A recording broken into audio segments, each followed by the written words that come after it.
Next word है हमारा ruthless. Ruthless का अर्थ होता है निर्दयी। रूथलेस का क्या अर्थ होता है? निर्दयी, जिसके सिनोनिम्स होते हैं क्रूअल और फेरोसियस। फेरोसियस मतलब क्रूर होता है, क्रूर। फेरोसियस का अर्थ क्या होता है? क्रूर। और क्रूअल, रूथलेस जिसका अर्थ होता है निर्दयी, इसके सिनोनिम्स है क्रूर, क्रूअल और फेरोसियस। एंटीनोमस है लेनियंट मतलब उदार, कंपेंसिनियट मतलब उदार, मर्सीफुल मतलब दयावान। मर्सीफुल यानी क्या होता है? दयावान। लेनियंट यानी उदार, और कंपेंसिनियट मतलब होता है आपका उदार। तो रूथलेस जिसके सिनोनिम्स है क्रूअल, फेरोसियस। एंटीनोमस है लेनियंट, मर्सीफुल, कंपेंसिनियट।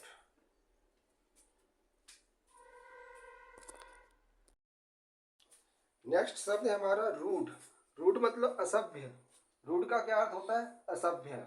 इसके सिनोनिम्स है ब्लंट। ब्लंट यानी मंदबुद्धि। ब्लंट यानी क्या होता है? मंदबुद्धि। जिसको हम मंदबुद्धि कहते हैं उसको ब्लंट बोलते हैं। और अनकथ, अनकथ मतलब गंवार। अनकथ मतलब क्या होता है? गंवार, गंवार। अनकथ मतलब क्या होता है? गंवार।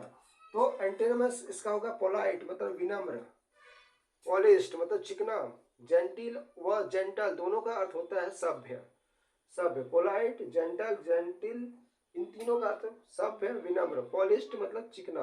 तो रूड जिसका अर्थ होता है असभ्य, इसके सिनोनिम्स है ब्लंट मतलब मंदबुद्धि, अनकथ, अनकथ मतलब गंवार। एंटीनमस होगा इसका पोलाइट विनम्र, जेंटिल विनम्र, जेंटल विनम्र, पॉलिश्ड चिकना। नेक्स्ट शब्द है हमारा रिवेल। रिवेल का अर्थ होता है प्रतिद्वंदी। रिवेल का क्या अर्थ होता है? प्रतिद्वंदी, जिसको कॉम्पिटिटर भी कहते हैं। रिवेल का अर्थ होता है प्रतिद्वंदी, जिसका सिनोनिम्स होता है कॉम्पिटिटर, ओपोनेंट मतलब विरोधी। ओपोनेंट का अर्थ होता है विरोधी। और एंटागोनिस्ट मतलब प्रतिपक्षी, प्रतिपक्षी या प्रतिद्वंदी। एंटागोनिस्ट मतलब प्रतिपक्षी या प्रति विरोधी। तो रिवेल जिसका अर्थ होता है विपक्ष या प्रतिद्वंदी, और सिनोनिम्स है इसका कॉम्पिटिटर, ओपोनेंट, एंटागोनिस्ट। और एंटोनिमस है अकॉम्प्लाइज। अकॉम्प्लाइज मतलब मित्र, एलाय यानी मित्र, फ्रेंड यानी मित्र, सपोर्टर भी कह सकते हैं। तो एंटोनिमस हो गया इसका अकॉम्प्लाइज। अकॉम्प्लाइज मतलब क्या हो गया आपका? साथी, मित्र या साथी। साथी भी बोल सकते हैं इसे, या मित्र भी बोल सकते हैं। तो रिवेल, रिवेल का अर्थ होता है विपक्ष या प्रतिद्वंदी, जिसके सिनोनिम्स है कॉम्पिटिटर, ओपोनेंट, ओपोनेंट यानी विरोधी, एंटागोनिस्ट, एंटागोनिस्ट यानी भी प्रतिपक्षी या प्रतिद्वंदी। और एंटोनिमस है इसका अकॉम्प्लाइज जिसका अर्थ होता है साथी, एलॉय मित्र, फ्रेंड मित्र। तो एलॉय का भी अर्थ होता है मित्र। नेक्स्ट वर्ड है हमारा रेट्रीब्यूशन। रेट्रीब्यूशन का अर्थ होता है दंड या प्रतिफल। रेट्रीब्यूशन का क्या अर्थ होता है?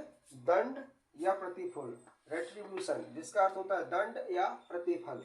इसके सिनोनिम्स है डिजर्व्ड, डिजर्व्ड मतलब उचित, पनिशमेंट मतलब सजा, पेनाल्टी, पेनाल्टी लगना, रिक्यूटेल यानी बदले में देना।